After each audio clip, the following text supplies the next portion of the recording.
Entonces, recordando, nosotros vimos ya un ejercicio de una escalera uniforme que estaba apoyada sobre una pared lisa. Este ejercicio es otra escalera uniforme, pero está apoyada sobre una pared sin apellido.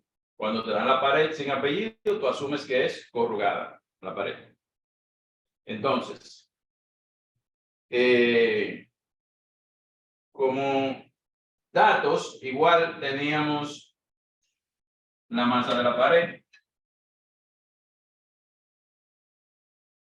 la masa de la escalera, longitud de la escalera, el ángulo θ, la masa del bombero o del hombre, vamos a ponerle MH, ya la de escalera ME,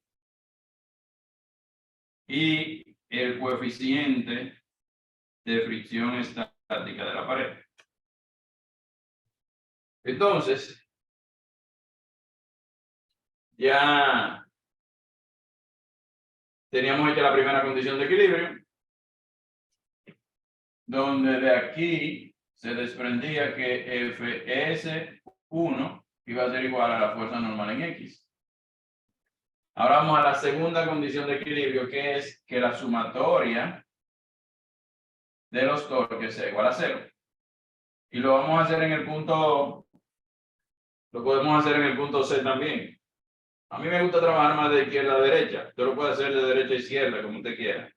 Tanto el punto O como el punto C se pueden encontrar, se pueden usar.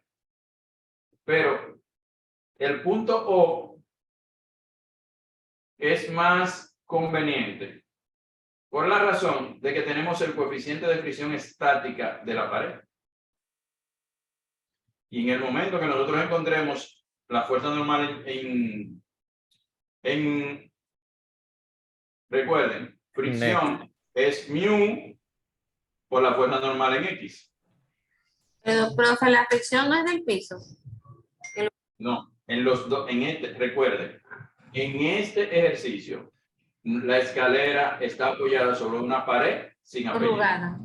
O sea, No sé, si el ejercicio no dice corrugada, o sea, si el ejercicio no dice lisa, usted asume que no es lisa, okay, que es corrugada. Si te dicen una escalera apoyada sobre una pared sin apellido, es corrugada. Entonces, como nosotros tenemos el coeficiente de fricción estática de la pared, tenemos más datos de este lado. Entonces, como tenemos menos datos de este lado, donde hay más incógnita, usted aplica torque, porque elimina esos términos de la ecuación.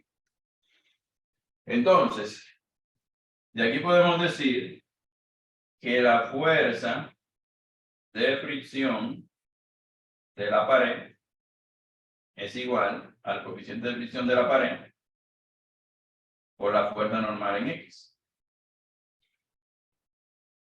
Y luego, más adelante, lo sustituimos. Entonces, tenemos aquí sumatoria de torques en O. Ahora no vamos a trabajar con ángulos aquí, con θ1. Vamos a trabajar con la proyección, como decíamos en la clase pasada, las proyecciones de los radios que son perpendiculares a las fuerzas. Por ejemplo, en el radio OB, que es donde está el punto de aplicación, el punto B es el punto de aplicación del peso de la escalera. ¿Quién me dice por qué? ¿Cómo fue? Repita, por favor. ¿Quién me dice por qué? Repito la pregunta. ¿Por qué? ¿Y dónde estaban ustedes? porque No, el hombre está sí. colocado ahí, en esa posición. Ajá. ¿Cuál fue la pregunta? Porque el punto B es el punto de aplicación del peso propio de la escalera. Porque el hombre está Regular. colocado. ¿Por qué regular? Porque Regular y homogéneo. medio punto. Ese es su centro de masa. Eso se ha repetido mucho. Pero, aunque usted no lo crea, de Ripley, ustedes probablemente nunca vieron ese programa. Veremos algunos errores. Es que no se entendió, profesor, al final.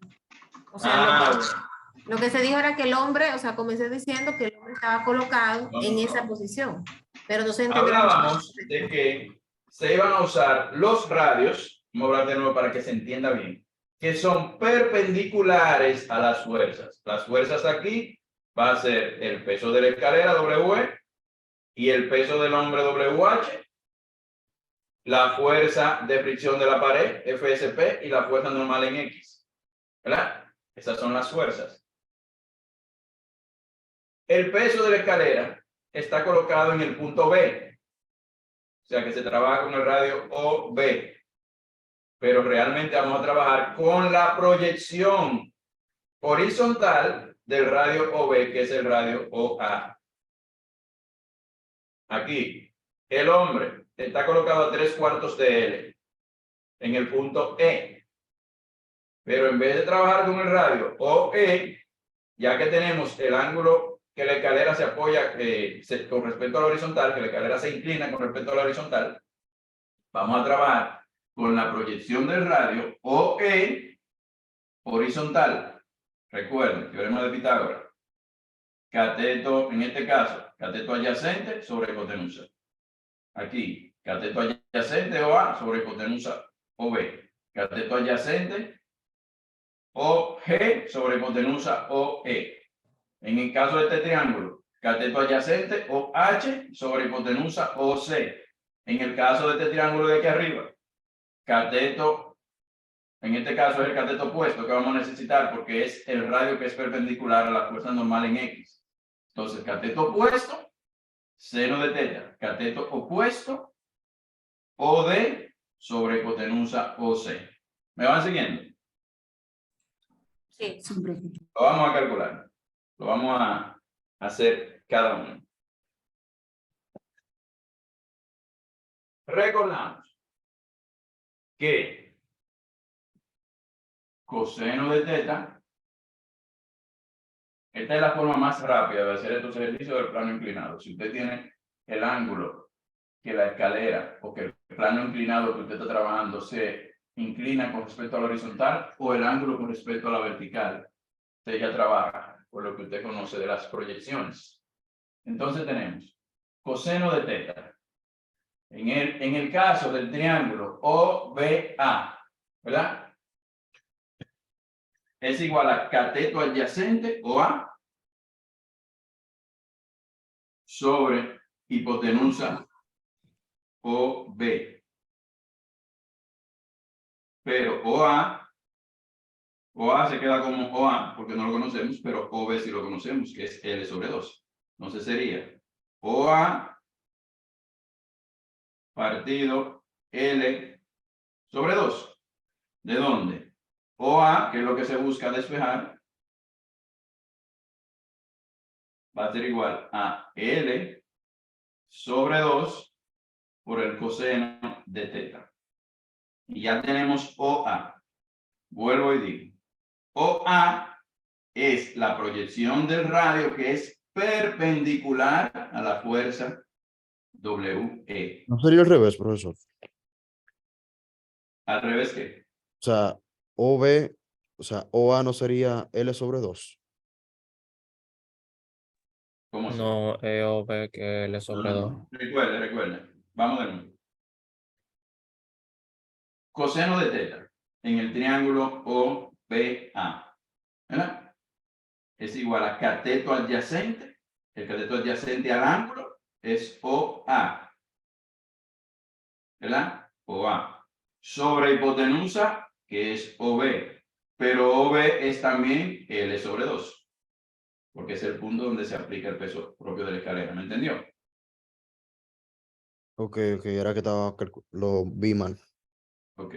Entonces, importante que todas las preguntas se hagan aquí, en clase. Entonces, volvemos y decimos, ya tenemos el radio OA, que es la proyección del radio OB, que es perpendicular a la fuerza, que es el peso propio de la escalera. Volvemos y decimos, coseno de teta. Pero ahora vamos a trabajar con el triángulo OEG para referirnos al peso del hombre, porque usted va a tener tantas proyecciones como fuerzas le intervengan en la segunda condición de equilibrio. Usted necesita el radio, pero en este caso el radio que es perpendicular a la fuerza. Entonces decimos cateto adyacente o G. Vamos a poner la G azul para que sepan que estamos hablando aquí. O G sobre hipotenusa OE. Entonces decimos O G, cateto adyacente sobre hipotenusa, O E. Pero OE dijimos que es 3/4 de L. Sí. Entonces, decimos que eso es cateto adyacente OG OG sobre sobre 3/4 de L. ¿Verdad? Entonces, OG, que es el radio que necesitamos, porque es la proyección del radio, OE, que es perpendicular a la fuerza, que es el peso propio del hombre, es lo que vamos a despejar. Entonces, decimos O, G, igual a 3/4 de L por coseno de teta. 3/4 de L por coseno de teta. Ya tenemos Profe, ahí dice OE. aquí Sí. abajo, sí. Sí, se me fue una rayita. Pero esto no se borra. Entonces, jóvenes, volvemos y decimos coseno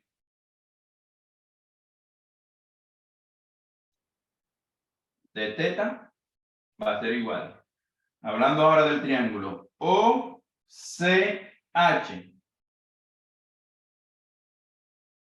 OCH, incluso déjenme ponerlo aquí. Triángulo OBA. Aquí estamos hablando del triángulo OEG. Y aquí estamos hablando del triángulo OCH. Entonces, el radio que nos interesa ahora, porque vamos a trabajar con la fuerza de fricción de la pared, que está hacia arriba, porque es una fuerza de reacción. Aparte de fricción, una fuerza de reacción. La escalera tiende a moverse hacia abajo y la fricción hacia arriba lo impide. Entonces, como tenemos esa fuerza aquí, necesitamos la proyección del radio OC, que es donde se ubica la fuerza de fricción, que es perpendicular a la fuerza de fricción, OH. ¿Me van siguiendo? Sí, Sí, Entonces, profe. coseno de teta es igual a cateto adyacente, OH, sobre OC sobre OC, que es la L. hipotenusa, pero OC es L total. Entonces decimos que eso es igual a OH sobre L. ¿De dónde? OH va a ser igual a L por coseno de teta. Entonces, tenemos la fuerza normal en X. ¿Cuál sería el radio que vamos a usar ahí? L. ¿Eh? OC, OG, H. Para la fuerza normal en X. Miren aquí. La fricción de la pared, profe. ¿Eh? OC y D. Sí, pero ¿cuál es el que nos interesa? Usted está correcto, O, C y D. Pero la pregunta que es, ¿cuál es el radio que vamos a usar? O, es que no se ve. ¿Eh? Creo que de que arriba. Profe, pero ¿cómo que OC y O, D? ¿quién dijo creo que D? Póngase Yo. medio. Ahora, otra persona que me diga por qué es el radio OD. No se ve, profesor, por la luz. Ah, no se ve. Porque es la Sí, longitud pero completa. Profe, Es el que queda perpendicular a la fuerza. El que queda perpendicular a la fuerza. Póngase medio punto. Entonces,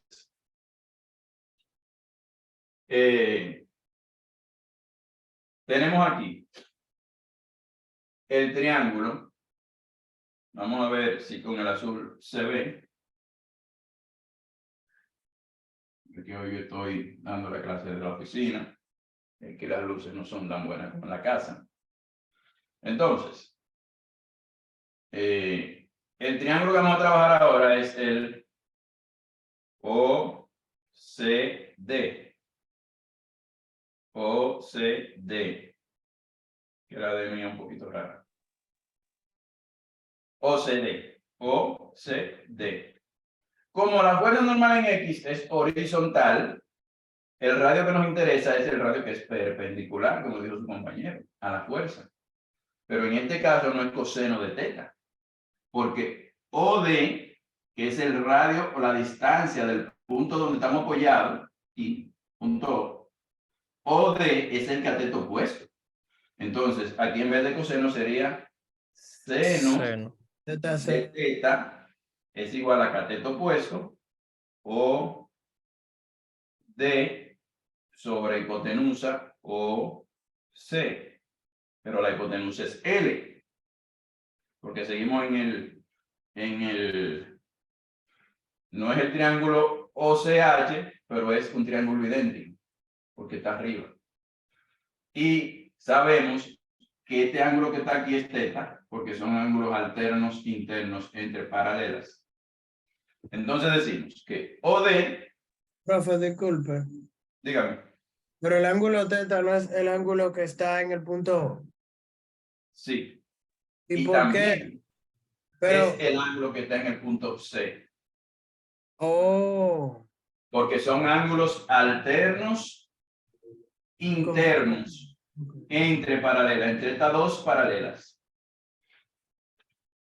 Esa es la última trigonometría que usted vio en bachillerato. Tiene que darse una estudiadita de eso para trabajar y encontrar los radios. Se trabaja mucho con eso. En el cero, profesor, es un 5 que hay ahí. Al lado de ¿A teta. dónde? En la O. En el punto O. O D. No, en Es el una D. gráfico, en el gráfico. En el diagrama. Aquí es una Abajo, abajo. NX. Abajo de donde. Abajo de NY. Al lado de NY. Hay Abajo. una C. En el ese punto Ah, O. es una C de Esa es superficie. la C. Ajá, Ajá. Esa es la Ah, C, ok, la ya. C. A, B, C, D. Ajá, esa es la C. Ustedes tienen esto más claro en la foto. Ese diagrama ya estaba ahí, más grande en la otra pizarra. O sea que cualquier cosa se refieren ahí. Profe, Dígame, entonces despejamos. ¿Puede Dígame. bajar un poquito la cámara para ver esa última ecuación? Gracias. Ahí se ve. Sí, señor, sí. Entonces, OD, que es lo que nos interesa porque es perpendicular a la fuerza normal en X, va a ser igual a L por el seno de teta. Entonces ya tenemos los radios que nos interesan. Entonces vamos a continuar con la segunda condición de equilibrio. Entonces tenemos, recuerden, giro horario negativo, giro antihorario positivo. Entonces, Que sube la cámara, profe. ok, no hay problema. Sí. Ahí está bien. Entonces, decimos, sumatoria de torques en O. La primera fuerza de izquierda a derecha es el peso. Y nuestro radio es el radio OA. Directamente, bueno, vamos a ponerlo. Ese radio, ¿qué tipo de torque le hace?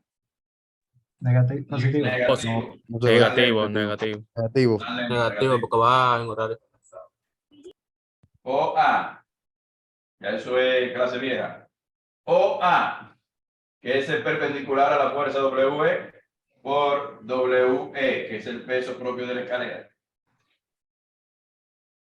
Igual, giro negativo, menos OG, que es perpendicular al peso WH, También negativo. y es también negativo. Horario es. OG por el peso del hombre. Luego tenemos Positivo. OH, que es positivo porque es un giro antihorario. Eso sería La fuerza la hacia arriba. Ah, ok. OC, la proyección del radio OC en X, que es perpendicular a la fuerza, es OH, y la tenemos calculada aquí. OH. OH por la fuerza de fricción de la pared. Luego tenemos la fuerza normal en X. Y nuestro radio, como calculamos, es OD. ¿Qué tipo de torque le ejerce? ¿Positivo o negativo? Positivo. Positivo. Aumento horario. Póngase medio punto, el que lo diga. Positivo. Quiere hacer girar la escalera en giro antihorario. Entonces, más OD, que es la proyección del radio OC en Y, porque es perpendicular a la fuerza horizontal o fuerza en X, normal en X. Donde tenemos OD por la fuerza normal en X. Y eso es igual a 0. Aquí sustituimos los valores y decimos, sumatoria de torques en O va a ser igual a OA, que es L sobre 2 coseno de teta por Perdón, profe. La primera el peso de la escalera. sumatoria de los torques dice igual a O igual a 0 ahí. En la fórmula. La sumatoria Igual a 0. Igual a 0. Igual a 0. 0. Ok. Sí, aquí puede ir un signo de igual. Eso usted lo pone si usted quiere, pero al final sí tiene que haber la ecuación. Entonces tenemos menos L sobre 2 coseno de teta por el peso de la escalera. Menos OG, que es 3/4 de L por coseno de teta.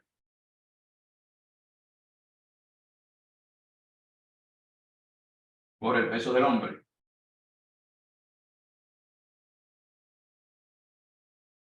Más OH, que es L coseno de teta,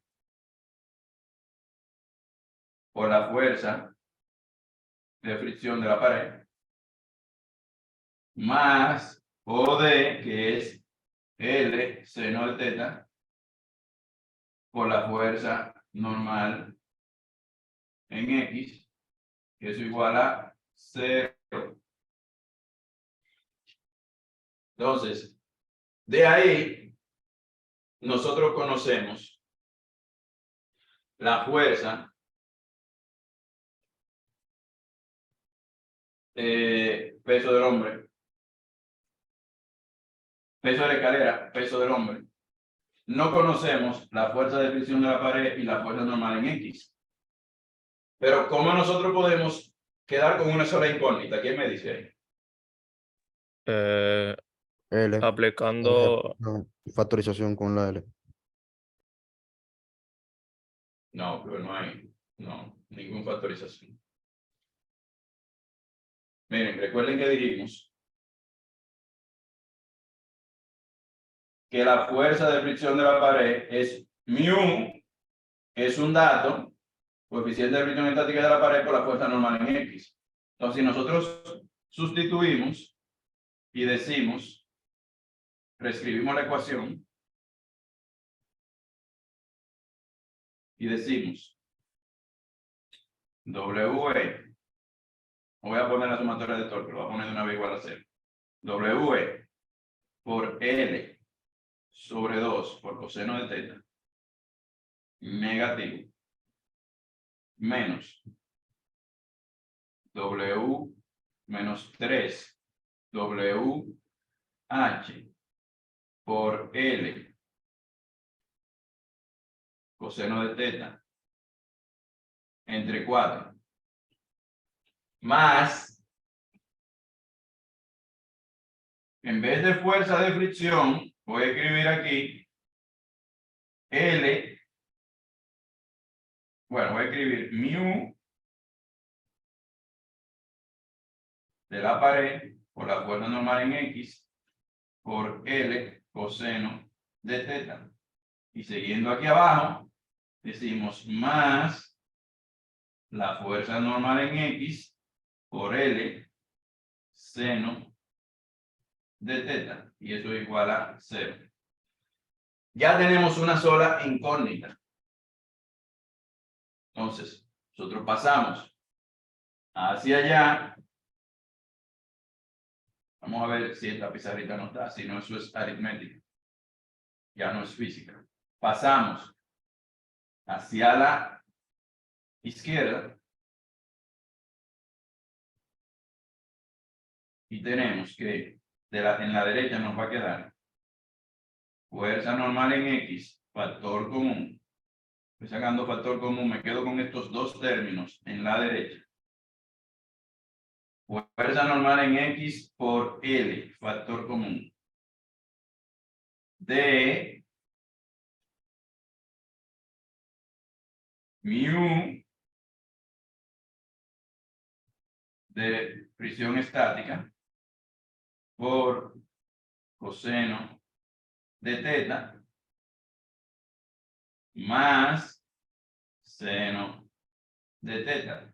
Todos esos son datos conocidos. Estoy sacando factor común nx por L y nx por L de este lado. Del otro lado, pero tendremos que ponerlo aquí abajo porque no cabe. Me ahorré un paso ahí, que es matemática 1. Pero ustedes, si quieren entenderlo bien, lo desarrollan paso a paso. Pero hoy no tenemos ese espacio. Entonces, tenemos de este lado que tenemos factor común L. Esto pasa positivo.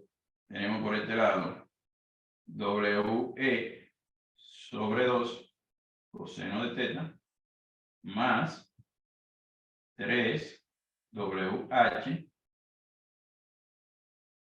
sobre 4 coseno de teta. Todos esos son datos conocidos. Entonces ya despejamos. Vamos a bajar un poco la pizarra para que nos quede en una sola línea. Y abajo, digo la cámara. Despejamos aquí abajo la fuerza normal en X. ¿Dónde? La fuerza normal en X va a ser igual a cancelamos esta L con esta L y nos queda el peso del hombre. Naturalmente, si tuviera número, todo fuera número. Por coseno de teta sobre 2. Son datos conocidos. Más 3. Perdón, peso de escalera. 3 por el peso del hombre por el coseno de teta sobre 4 dividido mu, que es un dato, coeficiente de fricción estática de la pared, por coseno de teta más seno de teta. Tiene muchas herramientas para hacer su práctica. Entonces, jóvenes, ¿alguna pregunta? Bueno, para mí quedó claro. Tengo una pregunta, profe. Igual. Dígame. Cuando usted hace o sea, donde está la flechita hacia atrás, que dice NX, será normal en X por L, debería haber un paréntesis ahí de la mu, Hay un paréntesis, pero aparte de la L. Ok, quedó como pegado ahí. ok, gracias. Lo podemos poner un chin más adelante para que se note bien en la foto. Aquí lo podemos poner un chin más adelante. Entonces, importante de este ejercicio. Profe, una pregunta. Dígame.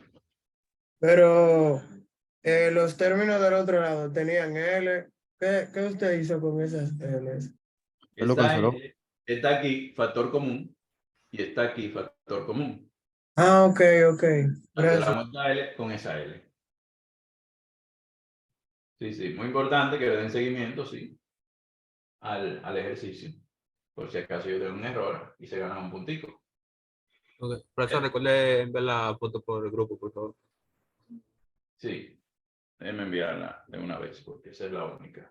La de la última clase, profe, que usted Yo la le mandé. faltó, La le faltó envió. mandar, le faltó No, mandar él esta. la mandó las de la última clase.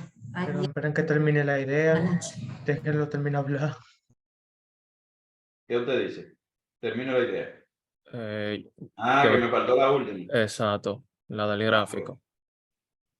Ok. Sí, usted tiene razón. Mírala ahí. La mandé también. La del gráfico. Entonces, jóvenes, Profe, disculpe, ¿cómo se llama este ejercicio?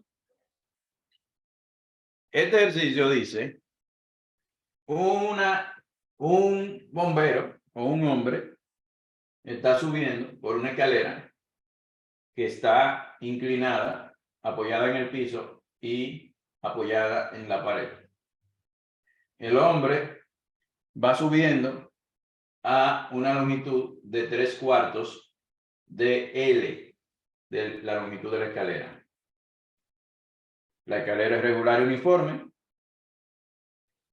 y está apoyada con una inclinación θ sobre la horizontal. Calcule las fuerzas normal en Y, la fuerza de fricción de el suelo, la fuerza de fricción de la pared y la fuerza normal en X. Cuando usted encuentra la fuerza normal en X, ya usted encuentra la fuerza de fricción del suelo, porque dijimos que fuerza de fricción del suelo es igual a la fuerza normal en X. Y cuando usted encuentra la fricción en la pared, que es μ por la fuerza normal en X, ya usted no va a tener incógnitas en la sumatoria de fuerzas en Y. Solo la fuerza normal en Y y la despea. Pero no vamos a terminar este ejercicio porque lo que nos interesa es esta partecita. Cuando ustedes ven que yo hago un ejercicio 2, 3 veces, estudienlo.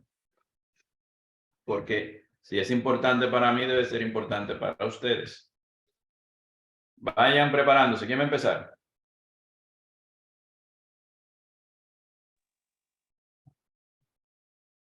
Los que vayamos a presentar.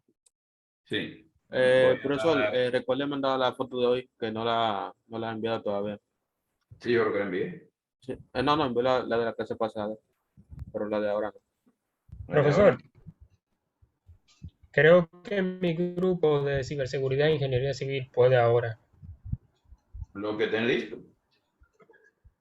Dame un segundo entonces para poner la pantalla. Tienen permiso para exponer, para proyectar. Luego de ello, mi grupo quisiera ir de software. Ok. El grupo Recuerden, mío de Oscar. los miembros del grupo deben todos tener su cámara encendida. Ok, el grupo mío de Oscar quisiera presentar de tercero, por favor. No hay problema. Ya que Lo un importante es que el compañero primero nuestro. arranque, el primero Ok. vaya proyectando. Déjeme Es yo que un compañero revelar algo, nuestro, vaya profe, preparando. viene de camino.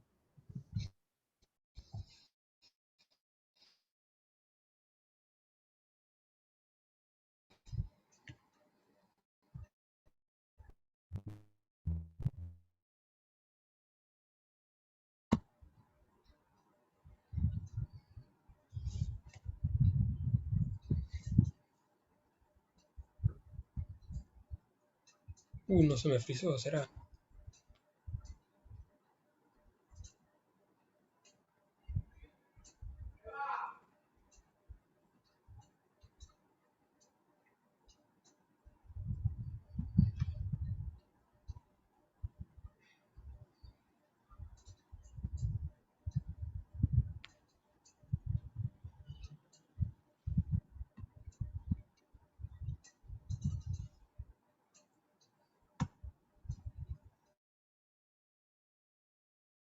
Ok, jóvenes.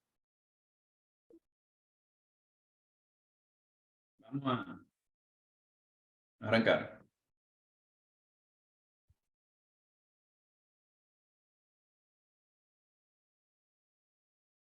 Grupo 4.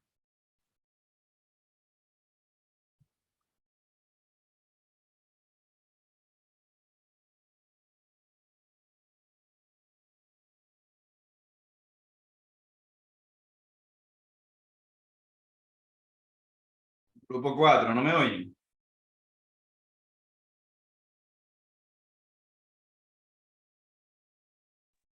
Parece que se le frizó la pantalla, profe. Bueno, pues, otro grupo que esté listo, que ellos exponen después.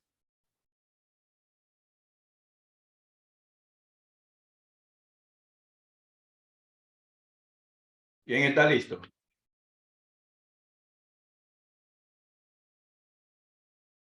El que esté listo arranque, que luego se quedarán para la otra clase. Cada quien tiene 15 minutos.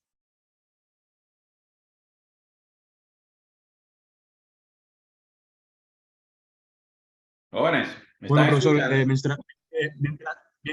mientras tanto, que empiece otro grupo, porque el que estaba presentando la cámara, uno de mis compañeros se le frizó la cámara y por eso dejó de presentar, mientras tanto que vaya otro. Nosotros somos Ok. el 4. ¿Quién está listo? ¿O quiénes están listos?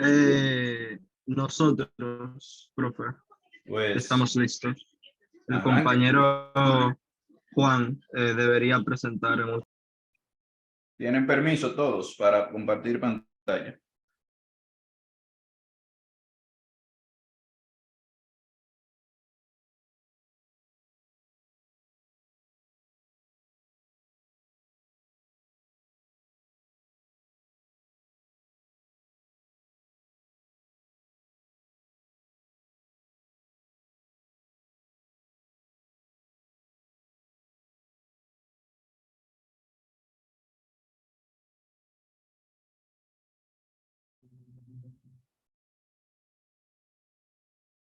¿Qué dicen? ¿Están o no?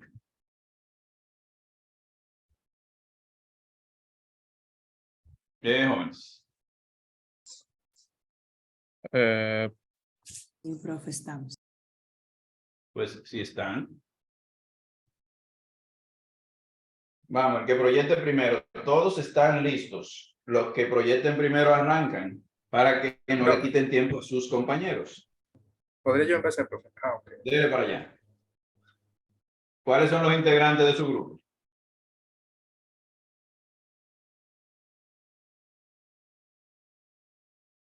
¿Cuáles son los integrantes de su grupo? Yo no lo estoy escuchando a usted.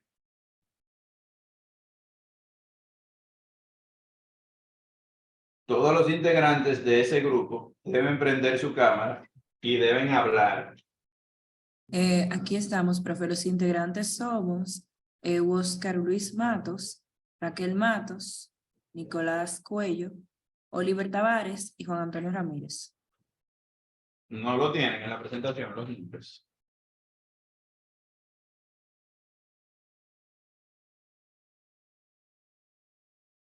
Creo que no están, no. En el documento que mandamos. Dígamelo de nuevo, dígamelo de nuevo. Ok. Oscar Luis Matos. Oscar. Con H, Oscar. Oscar. Con Oscar.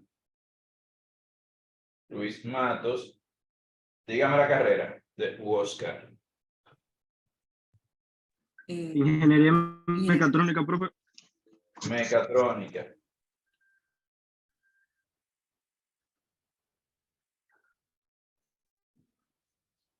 Ok.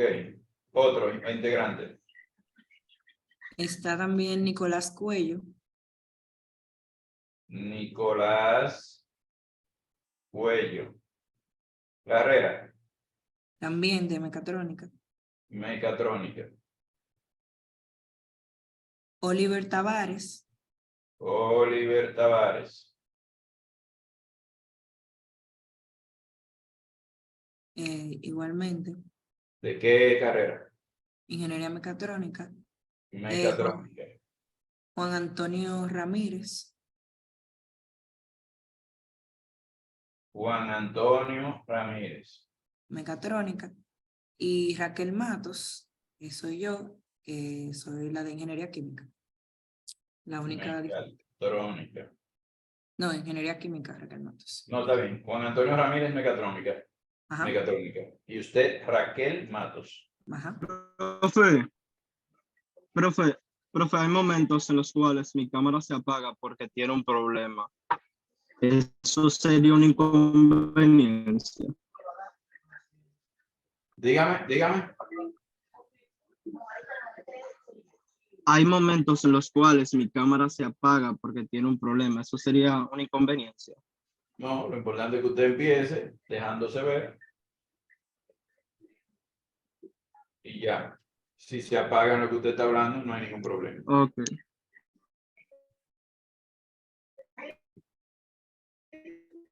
Entonces, ¿quién va a iniciar?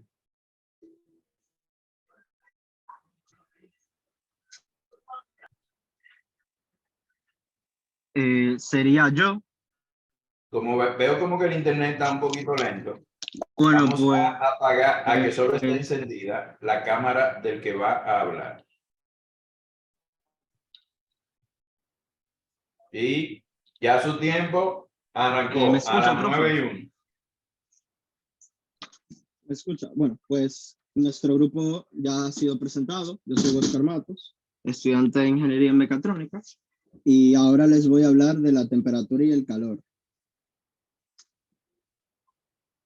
La termodinámica en su definición más simple es el estudio de la energía, como esta se transfiere y se almacena y se convierte de un tipo a otro en un cuerpo en específico. Esto puede ser un metal, tal que un humano, o sea, un cuerpo orgánico, entre muchas otras cosas. Como principio se tiene que la temperatura es una propiedad que nos ayuda a determinar si un objeto está en equilibrio térmico con otro o no. También la capacidad de un objeto en transferir calor desde sí mismo hacia sus alrededores. El calor o la termodinámica, bueno, la termodinámica en sí es una parte que comparte la física y la química, que es bastante importante para muchas carreras y muchos ámbitos de la vida, ya que muchos cuerpos, en su mayoría, transmiten calor y estos, al momento de reaccionar con otros, pueden crear reacciones químicas, que eso va a hablar ya Raquel más adelante. Como principio se tiene, disculpen. Para entender esto mejor, tomamos la referencia de dos objetos, los cuales se encuentran a temperaturas diferentes y los pegamos el uno al otro. La termodinámica se puede experimentar a un nivel bastante, digamos, cotidiano, ya que en el día a día, cuando nosotros nos vamos a dormir y estamos arropados, almacenamos calor en nuestros cuerpos, y creo que todos aquí hemos experimentado que cuando salimos de la cama y tocamos el piso sin tener chanclas, el piso está exageradamente frío, pero mientras más tiempo permanecemos en él, nuestro cuerpo se va acostumbrando y aclimatizando, digamos, cambiando su temperatura ante la del ambiente. Puede moverlo, por favor. Calor versus temperatura. Hay que dejar algo bastante claro aquí, ya que el calor y la temperatura son dos cosas distintas que se llegan a confundir fácilmente. El calor se define como energía en tránsito, siempre fluye de una zona mayor de temperatura a una zona menor. Por lo tanto, si un objeto, aquellos que están en el laboratorio de química lo han visto, si nosotros introducimos un objeto que ha estado bajo el aire en 16 grados y lo incluimos en una agua que está hirviendo, el agua se va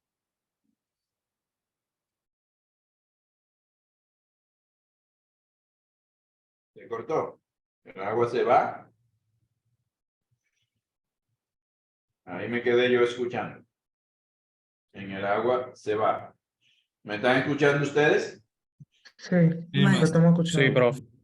Parece Sí, yo que lo a escucho. él se le cayó la llamada. Bueno. Bueno, podríamos entonces seguir avanzando. Sí, avancen porque el tiempo no se para. Ok.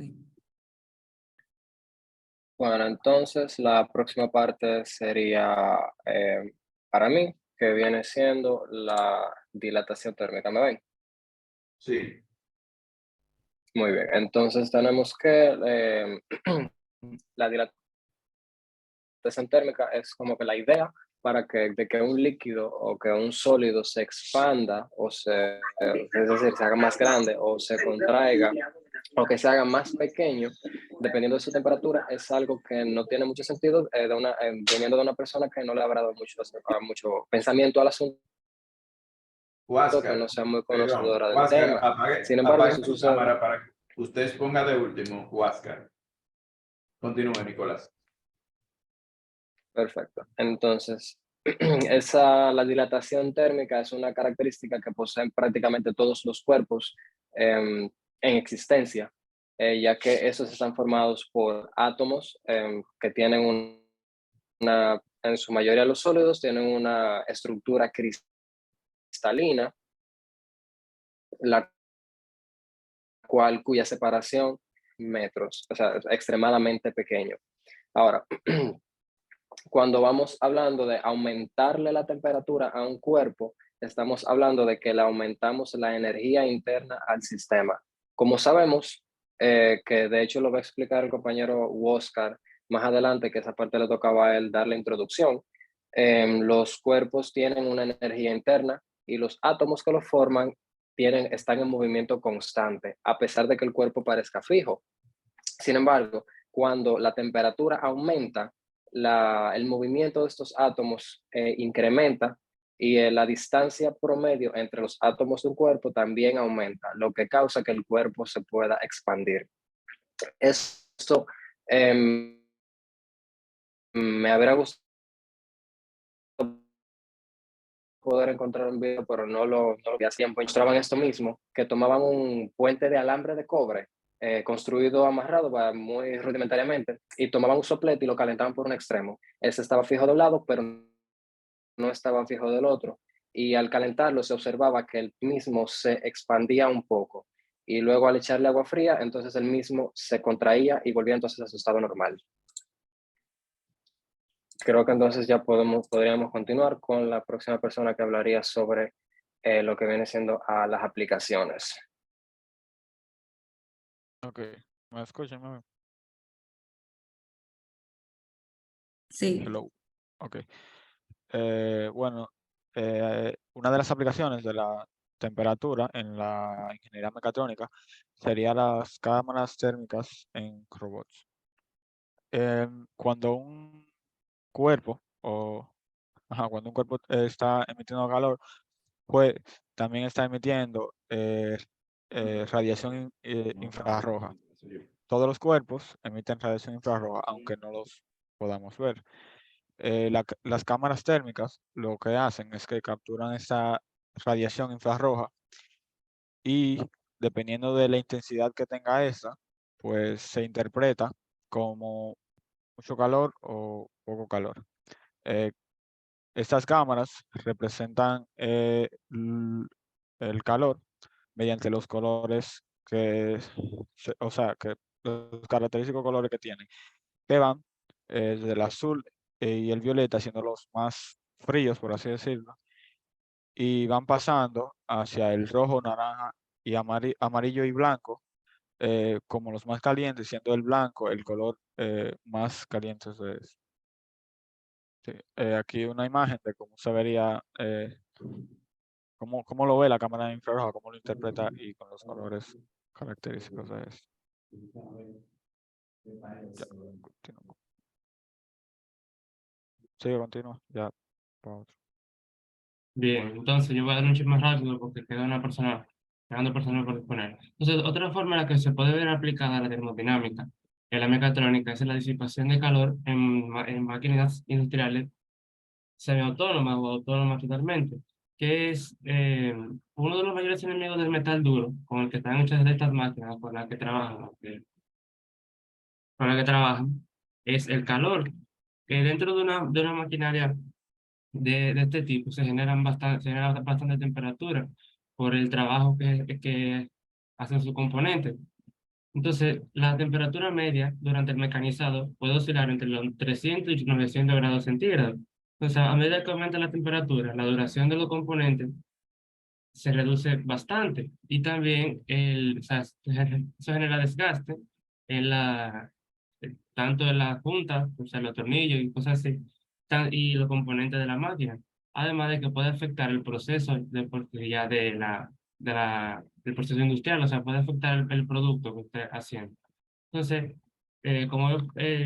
una correcta refrigeración en la maquinaria industrial ayuda a evitar estos efectos adversos que son naturales, que se generan calor siempre, como es la máquina CNC y así, cortadora de metal, que ella, cuando van, por ejemplo, una taladradora, cuando va a hacer un hoyo en un cilindro, por ejemplo, en este caso, hace un hoyo en un cilindro de metal, y lo primero que hace, echa un chorro de refrigerante, eso no es agua, o sea, ahí se usa aceite o se usa refrigerante, en ese caso es un refrigerante que lo echa y después mete el taladro porque si no se puede partir la broca o se puede fundir también el metal en sí, la materia base, digamos. Entonces, gracias. Aquí continúa la aplicación en química.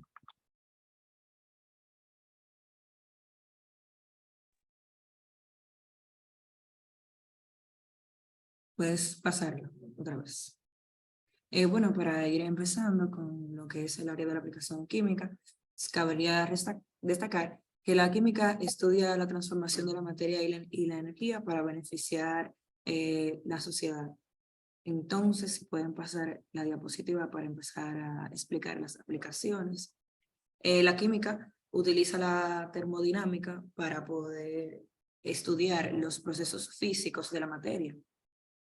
Y la ingeniería química puede presentar lo que son temas de calor y temperatura en soluciones. Las soluciones son mezclas homogéneas donde participan productos y reactivos que comparten propiedades físicas y también químicas.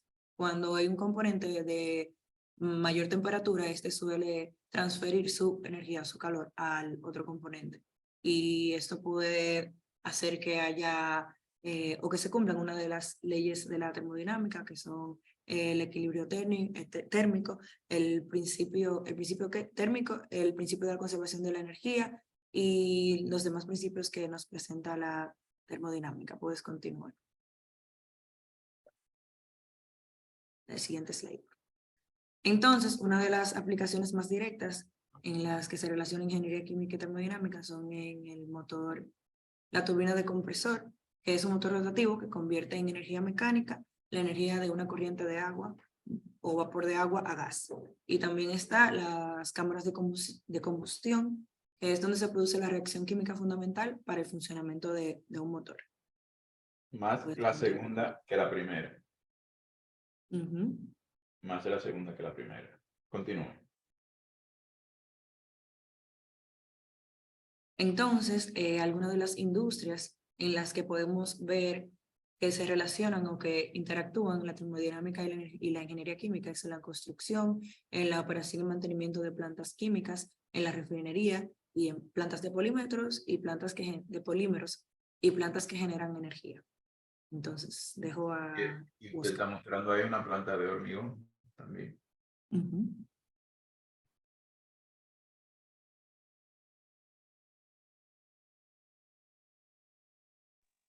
Profe, ¿me escucha? ¿Me escucha? Le escucho. Continúe donde usted se quedó para que no arruine el tiempo. Le queda un minuto. Ok. Lo estoy ayudando. Dígame. Pues, volviendo a lo que está diciendo ahorita, con lo de... Le quedan 2 minutos, sí. Ok, gracias, profe. Que fluye, ya que el calor es, digamos, lo que fluye de la temperatura, o sea, es el tránsito del mismo. Y lo que, con la analogía que yo estaba dando, el ejemplo que yo estaba dando de cuando uno se despierta de estar arropado y básicamente retener calor en tu cuerpo y tocar el piso frío, justo cuando uno se levanta, es la pura demostración de cómo la temperatura de un cuerpo se cambia del otro y el piso en ese mismo espacio donde yo pisé va a cambiar su temperatura. Lo que ocurre es con la temperatura es que esta misma puede variar del volumen, ya que la temperatura se volverá, o bueno, el calor y la temperatura se volverán constantes si el volumen de ambos cuerpos al momento de interactuar no se ve afectado. Si estos se ven afectados, ahí puede variar cómo fluye el mismo. Bueno, para ya terminar y concluir rápido, la temperatura es una magnitud escalar referida a la noción del calor medible en un termómetro, que es el instrumento principal con el cual se mide. Está relacionada con la energía interna de un sistema termodinámico. Específicamente se relaciona con la energía cinética que poseen los átomos que forman los cuerpos. Ya con esto yo siento que eso ya lo resumen. También de que los cuerpos que producen calor son aquellos que se mueven o que tienen un cierto nivel de movimiento celular, que digamos. Por lo tanto, es que dice que ya sea el sentido traslacional, rotacional o de forma de vibraciones. Hay un errorcito ahí en ese último concepto. Sería choque de moléculas. No son los cuerpos que se mueven los que producen calor.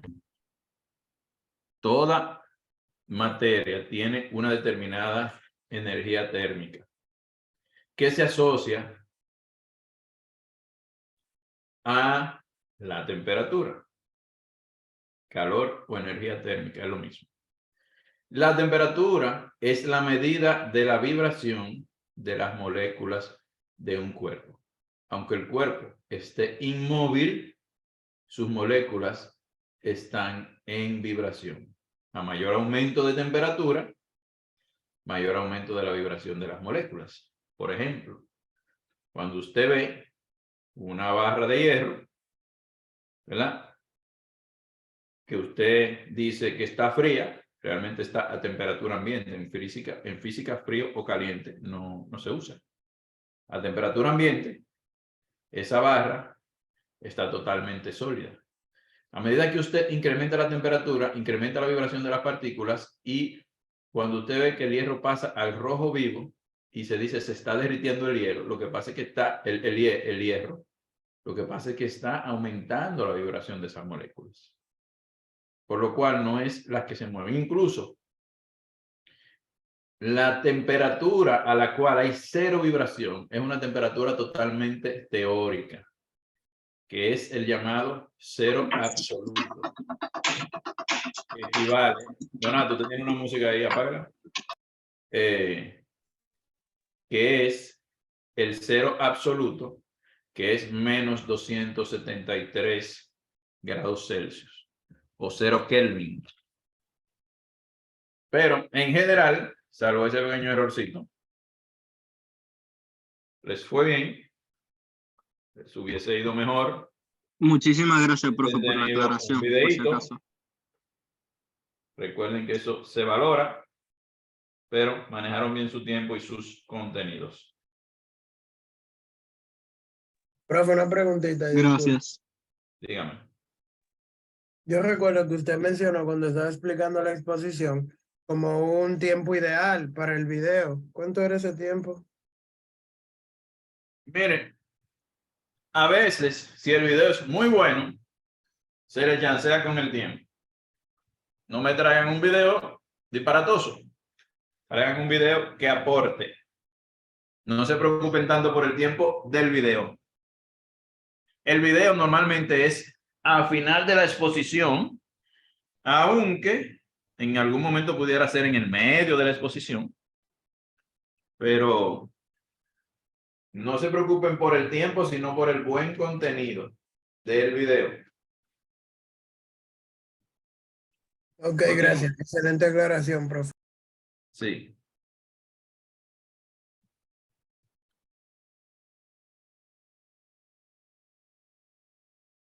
El próximo grupo. Sí, ya está presentando. Ok, dígame los nombres y las carreras. Julio, dale más para adelante que ahí están los nombres. Ya va, Todos somos míralo ahí. nosotros. Ok. Alex Valenzuela. Tu tema también es calor y temperatura, ¿verdad? Sí. Alex Valenzuela. ¿Qué carrera? Software.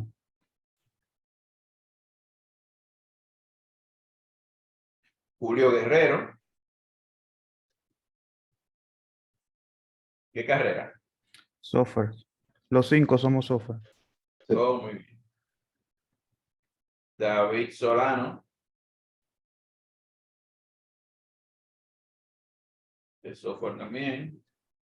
Yeuri Amarante. Software también. Me falta uno. La quitamos. El curso. Vuelvo atrás. Y Juan Almonte. Son 5. Juan Almonte también software. Sí. Ok. Tu tiempo inicia a las 9:21. Un segundito, profesor. Que el que presenta justo le explotó Zoom. ¿Qué pasó? Que la persona que presenta, uno de los miembros integrantes, justamente se le cayó la aplicación. Lo está abriendo por el celular. Un minuto. Ok. ¿Algún otro grupo, si está listo, váyase preparando por si dura mucho? Le damos el chance para que no se gaste el tiempo. Llegué. Y así pongan la mayor Míralo cantidad. ahí ya. Ok, llegó. ¿Se me escucha bien ya? Sí, se le escucha. Ok, pues bueno, para empezar, nosotros somos el grupo de la Eh, ingeniería de software. Un momento. Solo uno, por favor, tenga la cámara encendida porque el internet está como un poco lento. Entonces, consume ancho de Entendido. banda. Ok, pues entonces, como iba diciendo, nuestro grupo es el de ingeniería de software en el que le vamos a hablar del tema de calor y temperatura en los componentes de un computador aplicando la ingeniería de software. Esta es la tabla de los contenidos que vamos a hablar. Empezando por lo principal, hablando de las bases que tienen que ver con la física, como qué es la temperatura, el calor y etcétera. Y empecemos, a la primera parte ya. Bueno, empecemos hablando de lo básico. ¿Qué es el calor? El calor en sí se refiere a la transferencia de energía entre dos cuerpos de diferentes temperaturas. Esto quiere decir que cada cuerpo tiene su propia temperatura y al uno acercarse a otro, como en este ejemplo, se transfiere la energía calorífica, lo que hace que otro cuerpo varíe su temperatura, que eso es lo que referimos calor. Es como cuando tú te acercas a una fogata y sientes el calor que te está transfiriendo esa energía térmica. Pues siguiendo, ¿qué es la temperatura? La temperatura se refiere al estado de agitación de las moléculas de un cuerpo, refiriéndose a que un cuerpo está caliente mientras más se mueven las partículas, las moléculas en su cuerpo, y está frío mientras menos se mueven esas moléculas. Corrija. En física no hay cuerpo caliente y cuerpo frío. O sea, hay cuerpo a mayor temperatura y cuerpo a menor temperatura. Exacto. Cuerpo a mayor temperatura y a menor. Le explico por qué. Yo tengo aquí un aire acondicionado en Fahrenheit que está como a 25 grados. Para mí eso es frío, sobre todo porque tengo una gripecita. Pero para una persona que vive en Canadá, eso es calor, se quiere quitar la ropa. Porque el término caliente y frío es coloquial, pero no se usa en física. Se usa a mayor temperatura o menor temperatura. Continúa. Pues entonces, a eso se refiere la temperatura, que mientras más agitado esté la molécula del cuerpo, mayor temperatura tendrá. Y mientras menos agitada esté, menos temperatura va a tener.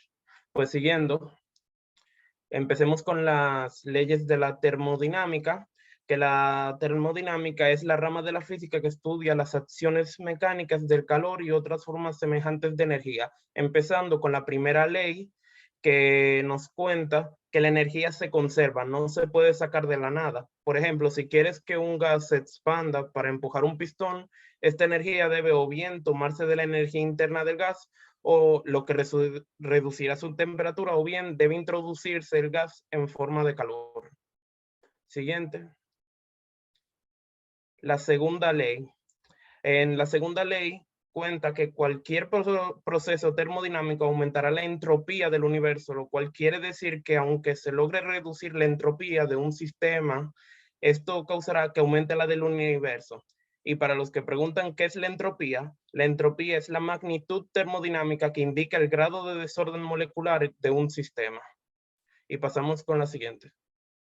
La tercera ley. La tercera ley nos cuenta que no se puede enfriar un sistema termodinámico al cero absoluto. Puede acercarse a él, pero nunca será un cero absoluto exacto. Y lo siguiente, que sería la ley cero de la termodinámica. La ley cero nos cuenta que si un cuerpo A está equilibrado con un cuerpo B y un cuerpo C está equilibrado con un cuerpo B, quiere decir que los tres cuerpos estarán en equilibrio entre sí. La ley cero, a pesar de que fue la última ley agregada, como es la base prácticamente para todo, se le dio el nombre de ley cero para que esté antes de las anteriores leyes. Gracias.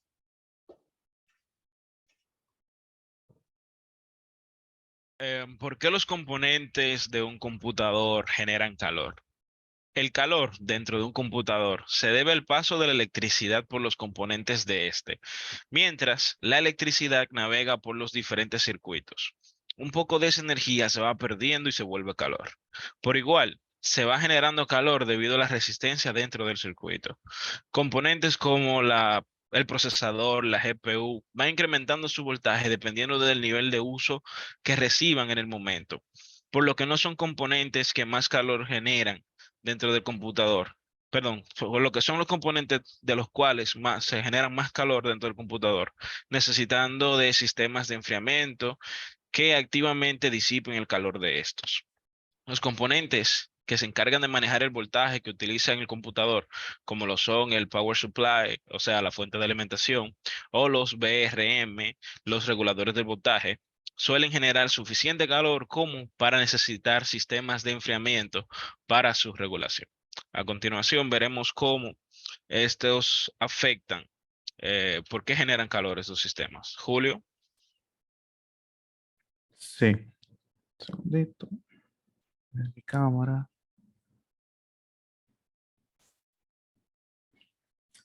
Ok. Sí. ¿Cómo se detecta la temperatura en los componentes a través del software y del hardware? Se utilizan diferentes métodos, entre ellos el utilizar sensores térmicos, algunos directamente en la placa. La placa se encarga entonces de monitorear componentes como los VRM, que son los reguladores de voltaje, el CPU, que es el procesador, que es uno de los principales generadores de calor dentro del computador, y demás chips que se encargan de controlar las otras funciones como los dispositivos entradas y salidas, o sea, el North Bridge o el South Bridge.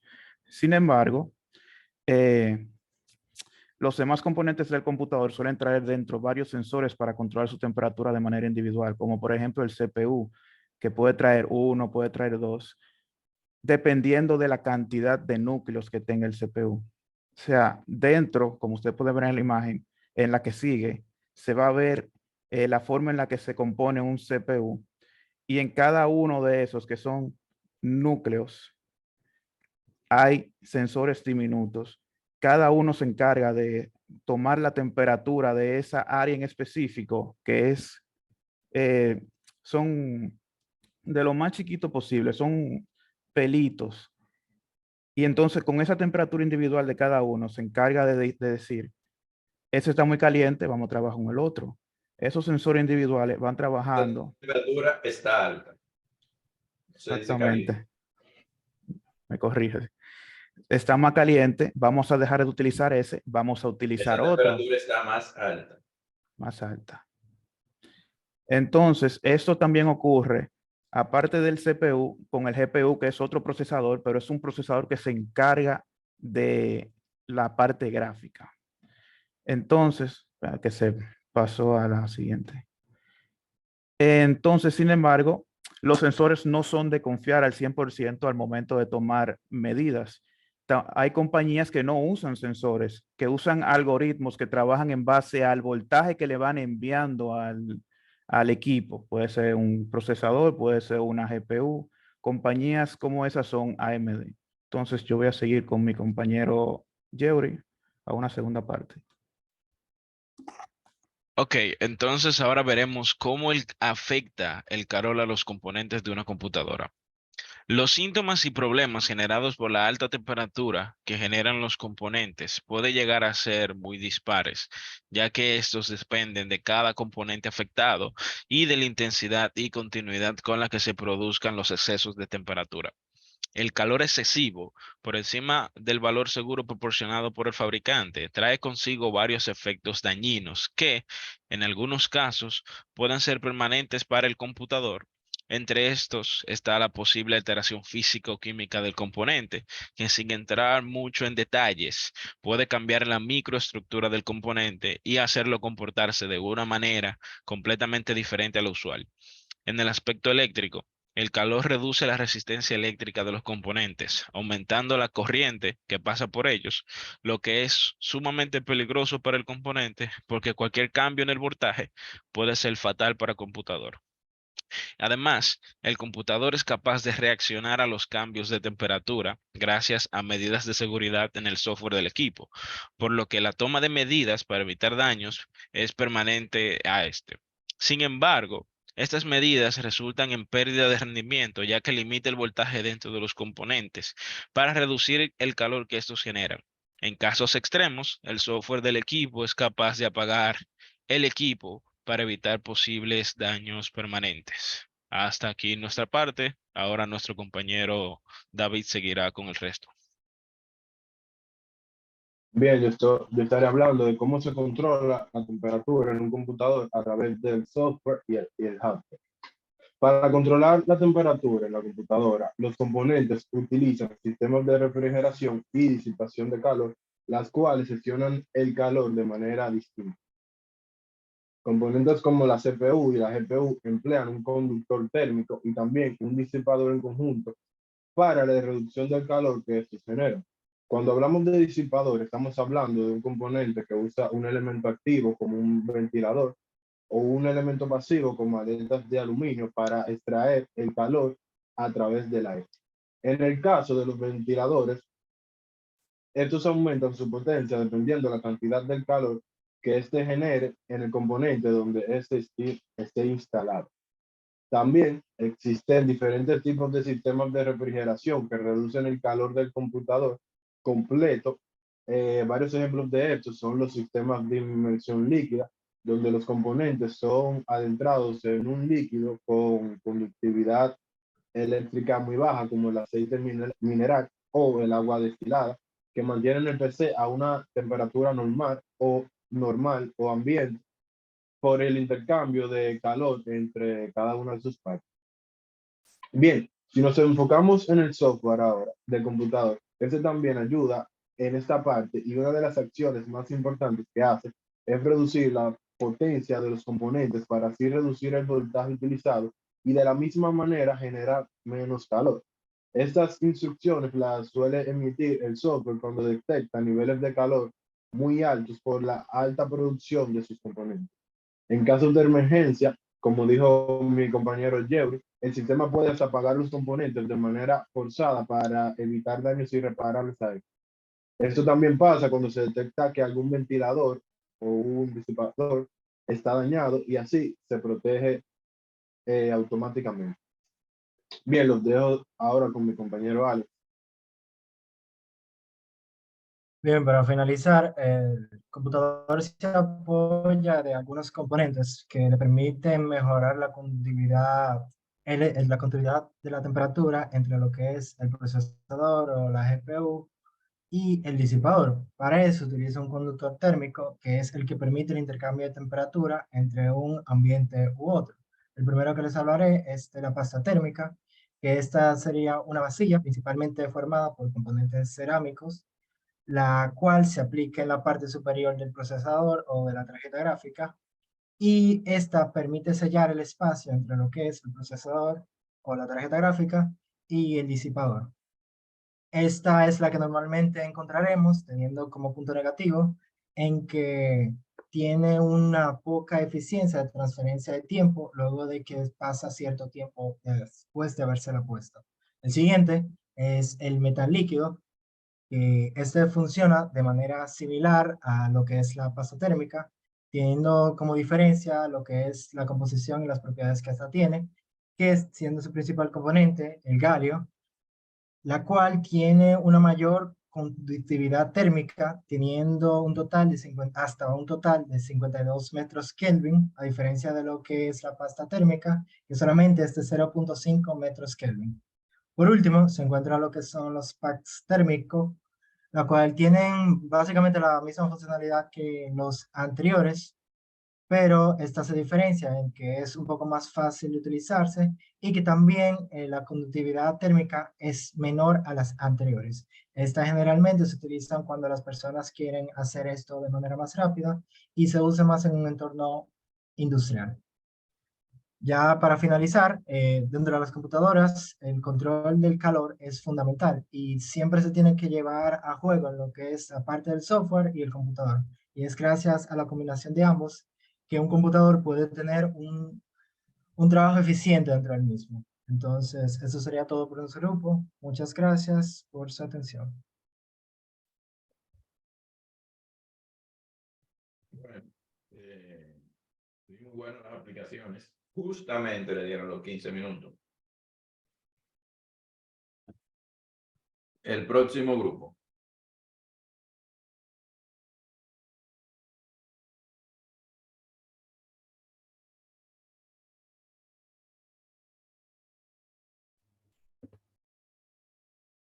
Ok. ¿Es tu tesoro, Edward? Sí. Ok, deme un segundo. ¿Cuál es su tema? Aplicaciones. Ondas mecánicas. Ondas Específicamente. Ajá. Ondas mecánicas.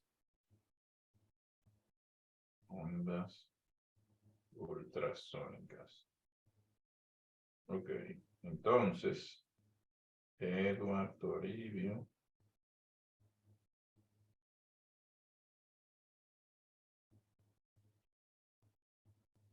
Biomédica.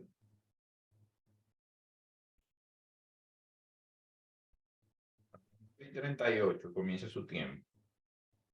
Comience. Ok.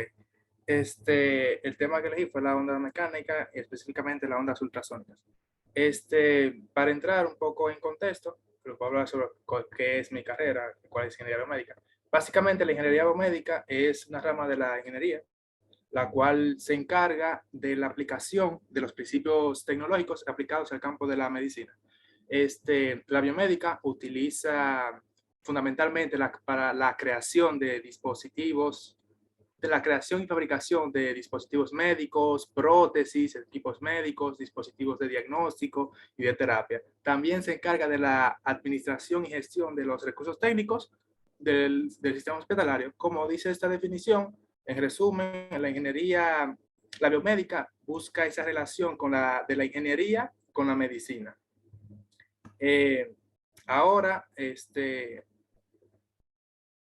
la siguiente parte puede entrar lo que es un poco ya el tema, las cuales son las ondas mecánicas.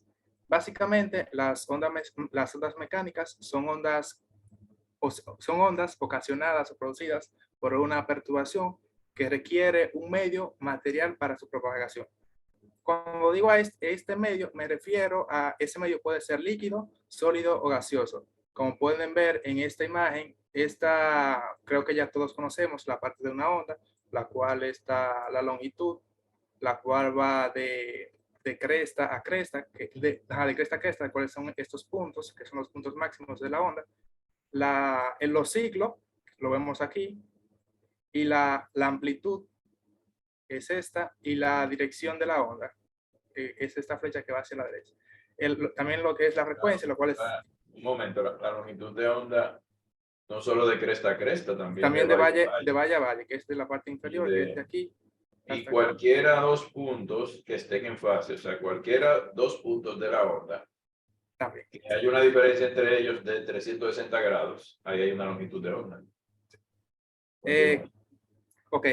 Aquí hay dos tipos de ondas, las cuales son transversales y longitudinales. Las transversales básicamente muestran las partículas que giran que vibran y van en la misma dirección que la onda de manera perpendicular. Y la longitudinal van a diferencia de las transversales, van de manera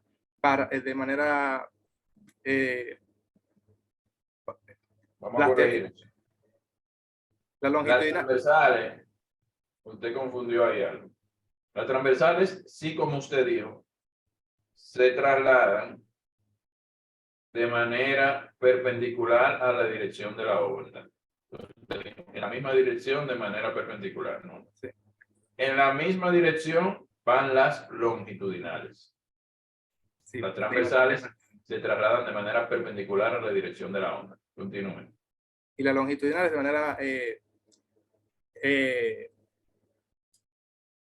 las longitudinales van de manera se me fue la palabra. Bueno, continuando. La misma dirección en que viaja la onda. Exactamente. Aquí vemos un recorrido. Los tipos de ondas longitudinales básicamente son 3, los cuales son infrasónicas, audibles y ultrasónicas. Las audibles, que van desde los 20 Hz hasta los 20.000 Hz o kilohertz. Tipos de ondas sonoras. Exactamente, sonoras. No longitudinales, que naturalmente las ondas sonoras son longitudinales, pero usted está hablando de ondas sonoras. Continúe. Ok. La cual las ondas audibles son, como dice su nombre, son audibles por el oído humano. Las infrasónicas, las cuales van desde 0 hasta 20 Hz, estas no son audibles por el oído humano. Y las ultrasónicas, que es la parte que me interesa a mí para aplicar a la relación a la carrera, van más allá de 20.000 Hz, específicamente para la parte que quiero relacionar, la va desde los megahertz, megahertz, la cual son millones de hertz, o sea, una frecuencia muchísimo más elevada. Ahora, la relación, ya explicada ya lo que es, entrado en contexto de lo que es el tema, las ondas mecánicas básicamente se relacionan con la biomédica en diagnóstico a través de imágenes ultrasónicas, específicamente en ultrasonografía de diagnóstico, la cual utiliza un ecógrafo que utiliza las ondas ultrasónicas para presentar imágenes, como podemos ver aquí. Diferentes tipos de imágenes, claro está. Este es un esquema al cual este ecógrafo utiliza frecuencias desde 2 hasta 20.000 hasta 20 megahertz, o sea, de 2 a 20 millones de hertz. Este podría representar un transductor, lo cual es esto. El transductor recibe ondas eléctricas del ecógrafo que van hacia el transductor, lo cual el transductor transforma esas ondas, ese pulso eléctrico a ondas ultrasónicas. Este sería el esquema, la cual esas ondas ultrasónicas viajan hacia el objeto o órgano, en este caso, y ese órgano refleja un eco. Ese eco vuelve al transductor y ese transductor transforma esas ondas a pulso eléctrico, y ese pulso eléctrico va al ecógrafo y muestra las imágenes. Este es un claro ejemplo creo que ya todos lo conocemos, este es un proceso, una ecografía, la cual tiene ese nombre, es un proceso muy utilizado para mujeres embarazadas. Además de mujeres embarazadas, pues se puede utilizar en diferentes tipos de tejidos. Y ya este sería un ejemplo ya el más específico. Aquí vemos el ecógrafo, aquí sería la onda hacia el tejido deseado, lo cual sería en este caso una arteria. Aquí esta es la velocidad de la onda, la cual se determina por la frecuencia, por la longitud de onda. Esta es una tabla, puse en esta tabla en una tabla de velocidades. Esta la puse en específico, pero hay más, o sea, mucho más compleja, la cual esta tabla se basa en la velocidad en la que viaja la onda, específico dependiendo del tejido, claro está. Pero una cosa, Edward, esa gráfica tiene un errorcito, porque tú estás hablando de ondas ultrasónicas, que son ondas longitudinales, pero la onda que se ve ahí es transversal. No sé si tú te das cuenta. Va en dirección a la dirección de viaje de la onda. Sí. Pero continúa, que todavía tú no tienes que saber tanto de eso. Eso lo vamos a ver aquí. Básicamente, se usa esta parte aquí para setear el ecógrafo. este es el ecógrafo. Dependiendo del tejido que se quiere mostrar, se setea el ecógrafo, ¿verdad? Acorde a la velocidad, y ahí se obtiene una mejor imagen y así el examen puede ser más efectivo. Ya está, en conclusión, en esta parte, lo cual son las ondas mecánicas, específicamente las ondas ultrasónicas, se emplean en lo que es la ecografía, en la parte biomédica, para obtener imágenes que ayudan al diagnóstico. Y no solamente en esta parte, sino que la física interviene directamente en lo que es esta carrera, ¿no? Tanto en la biomecánica, en la ingeniería clínica, en la creación de edificios asépticos adecuados para el sistema hospitalario. Bueno, eso sería todo ya. Muchas gracias.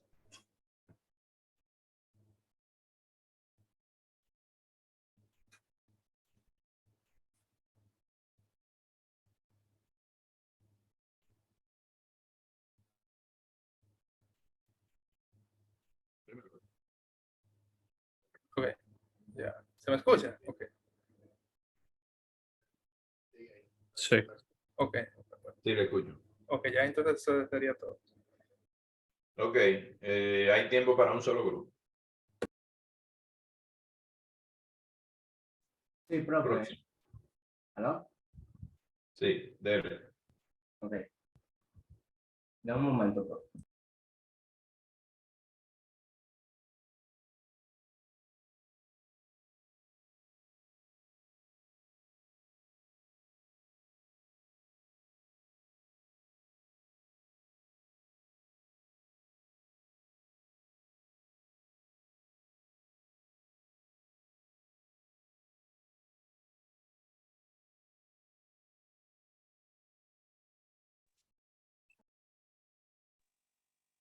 Profe, ¿se me escucha?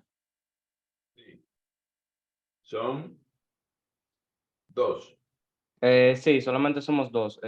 William Lithgow y O'Neill Mejía. Ok, un momento. Ok. Ok, ¿se puede ver mi cámara?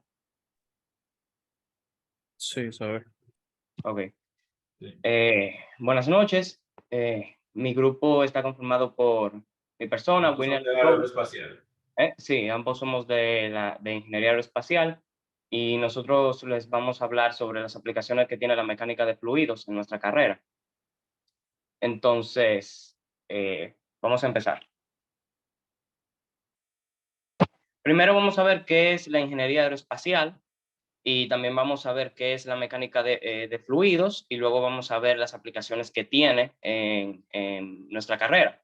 Entonces, para empezar, ¿qué es la ingeniería aeroespacial? La ingeniería aeroespacial es la rama de la ingeniería que se encarga de diseñar, construir estructuras capaces de volar dentro de la atmósfera terrestre o salir al espacio, utilizando las leyes de la aerodinámica, los fundamentos de la mecánica de fluidos, la ingeniería estructural, astrodinámica, propulsión, informática, ingeniería mecánica, entre otras disciplinas. Este conjunto de saberes se utilizan para crear aviones, helicópteros, misiles, satélites, cohetes y los instrumentos de los cuales estos se sirven. Entonces, ¿qué vendría siendo la mecánica de fluidos? La mecánica de fluidos vendría siendo la rama de la física que está enfocada en el estudio de los fluidos, que vendrían siendo los líquidos y los gases, cómo se comportan y las fuerzas que los provocan. Un fluido vendría siendo un conjunto de materia compuesta por partículas que poseen una fuerza de cohesión intermolecular muy débil, es decir, que la atracción entre sus moléculas es muy débil y con una pequeña fuerza que se le aplique a ellos se pueden deformar de una manera muy fácil. Algunas de sus características es que estos poseen una densidad específica y siempre ocupan el volumen del recipiente que los contiene. Algunas propiedades de los fluidos son, por ejemplo, la viscosidad, que es la resistencia de un fluido a ser deformado. Un ejemplo de esto podría ser la miel, que podemos ver que es muy viscosa, no se deforma con facilidad. Tenemos también la presión, que es la fuerza que ejerce la masa del fluido sobre todo cuerpo que se encuentre dentro de él. Un ejemplo de esto podría ser, por ejemplo, sabemos que un objeto que se encuentre a mayor profundidad sumergido en un líquido, como por ejemplo el agua, tiende a tener una tiende a tener una presión mayor que otro objeto que esté a menor profundidad. Otra propiedad que tienen los fluidos es, por ejemplo, la tensión superficial, que es la energía necesaria para aumentar la superficie del líquido en unidad de área. Esto es básicamente la resistencia que tiene el líquido a aumentar su área. Si, por ejemplo, dejamos un objeto suspendido encima de algún líquido, como el agua, si el peso de ese objeto no supera esa resistencia que posee el agua, que es la tensión superficial, el objeto se va a quedar suspendido encima de ella. Otra propiedad que tenemos es la capilaridad, que es la capacidad que tienen los líquidos por subir por un tubo capilar en contra de la fuerza de la gravedad. Entonces, ya luego de haber visto esto, podemos ya ver qué aplicaciones tiene la mecánica de fluidos en la carrera de ingeniería aeroespacial. Una de ellas es, por ejemplo, el principio de Bernoulli, el cual se aplica para explicar el porqué de que se genere la fuerza de sustentación en un perfil alar. Primero vamos a definir lo que es el principio de Bernoulli y luego vamos a explicar cómo esto se aplica para explicar esto. El principio de Bernoulli lo que nos dice es que dentro de un flujo horizontal de fluido, los puntos de mayor velocidad del fluido tendrán una menor presión que los puntos de menor velocidad del mismo. Y de este principio se deriva una ecuación, que es la que tenemos abajo, donde la P mayúscula vendría siendo la presión en un punto del fluido y la P minúscula vendría siendo la densidad del fluido. V vendría siendo la velocidad, G la gravedad y H vendría siendo la altura. Si nos fijamos bien, esta ecuación se parece mucho a la ecuación del principio de conservación de la energía mecánica. Vemos, por ejemplo, que en el segundo término de la ecuación, un medio de la densidad por la velocidad al cuadrado se parece mucho a la fórmula de la energía cinética. Lo único que cambia es que en vez de masa es densidad. Y lo mismo pasa con el tercer término, que es P por G por H. Lo único que cambia es que en vez de la masa es la densidad. Y esto se debe a que el principio de Bernoulli es una derivación del principio de conservación de la energía mecánica. Básicamente, la energía del fluido en cada punto donde se encuentre se va a conservar y va a ser la misma. Por ejemplo, en el tubo que tenemos ahí, que se llama tubo de Venturi, la presión en el punto P1, si la presión en el punto P1 es mayor que la presión en el punto 2, entonces la velocidad en el punto P1 va a ser menor a la velocidad en el punto B2. Esto es lo que dice el principio de Bernoulli. Entonces, ¿cómo esto se aplica por ejemplo, por qué se genera la fuerza de sustentación en un perfil alar? Pasa la diapositiva. Ok. ¿Cómo esto se aplica para explicar el porqué de que se genere la fuerza de sustentación? Bueno, en un perfil alar, que vendría siendo lo que se obtiene al cortar una sección transversal de un ala, o sea, es el área transversal de un ala, en un perfil alar actúan 4 fuerzas, que son el drag, que es la fuerza que va en contra del movimiento, está el thrust, que es la fuerza que lo empuja hacia adelante, está el peso del ala, y está el lift, que es la fuerza de sustentación, que es la que hace que el objeto se eleve. Entonces, la fuerza de sustentación se genera debido a este principio. Pasa la diapositiva. Arriba podemos ver una expresión de la ecuación del principio de Bernoulli, pero un poco más simplificada para poder explicar esto. Podemos ver que solo tenemos la presión más un medio de la densidad por la velocidad al cuadrado. Si tomamos la densidad del fluido, que en este caso es el aire, como constante, las únicas variables que tendríamos sería, por ejemplo, la presión y vendría siendo la velocidad. Entonces, si la presión aumenta, la velocidad disminuye y viceversa, para que todo eso dé un resultado, dé una constante. Entonces, si tenemos un flujo de viento que le da de frente al perfil alar, ese flujo se va a dividir en dos zonas, una zona por encima del ala y otra zona por debajo del ala, por debajo del ala. Por la geometría del ala, en la zona que está arriba va a tener una presión, bueno, va a tener una velocidad mayor y por lo tanto, para que haya una mayor velocidad, la presión tiene que disminuir. Y abajo del ala va a pasar lo contrario. La velocidad va a ser menor que arriba del ala y por lo tanto va a tener mayor presión. Es esta mayor presión, esta diferencia de presiones, lo que genera una fuerza hacia arriba del ala, que es lo que genera la fuerza de sustentación. Y esta fuerza de sustentación es lo que permite que los aviones puedan volar. Ok, entonces ya esa vendría siendo mi parte, los voy a dejar con mi compañero Neil.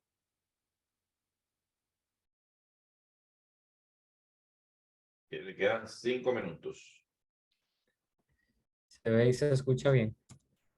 Sí.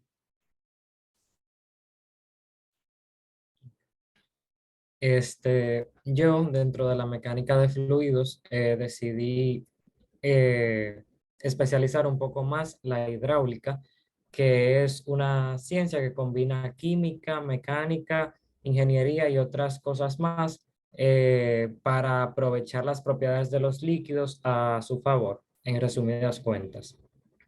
Y yo voy a estar hablando sobre algunos de los sistemas hidráulicos de las aeronaves y de cómo se aplica la misma hidráulica en lo aeroespacial o en lo aeronáutico. Vamos a tomar como ley principal en este caso el principio de Pascal, que aquí directamente nos dice que la presión ejercida sobre un fluido incomprensible y en equilibrio dentro de un recipiente de paredes indeformables se transmite con igual intensidad en todas las direcciones y en todos los puntos del fluido. Esto significa que aunque la diferencia de fuerza aplicada en extremos del fluido, o sea, aunque sea muy grande esta diferencia en los extremos del fluido, al final la fuerza resultante va a poder ser muy poderosa por este principio, porque la fuerza se distribuye equitativamente. Este principio lo vemos muy aplicado en los gatos mecánicos. Lo que se distribuye es la presión. Ajá, perdón, la presión, gracias. Este principio se ve 100% aplicado en los gatos mecánicos que con nuestra fuerza comparablemente pequeña nos permite levantar vehículos en las retroexcavadoras y también en los ejemplos que vamos a ver a continuación. En primer lugar tenemos el tren de aterrizaje que da sustentación y permite a las aeronaves hacer sus operaciones en tierra. Y tenemos, por así decirlo, dos aplicaciones, bueno, tres aplicaciones principales en el tren de aterrizaje. Tenemos este conjunto de pistones aquí, que son los que impulsan el tren de aterrizaje cuando sale o cuando tiene que entrar. Estos pistones se activan por una bomba. Y aquí se cumple directamente también la ley de Pascal con la distribución de la presión que permite impulsar el tren de aterrizaje para que salga. Y también cuando el tren está abajo, para fijarlo, se utiliza un bloqueo mecánico que también es activado hidráulicamente. O sea, tiene una presión constante para que el tren de aterrizaje se mantenga abajo. Esas son dos de las funciones y también tenemos el amortiguador, que es la suspensión directamente del avión, que tiene un segmento aparte.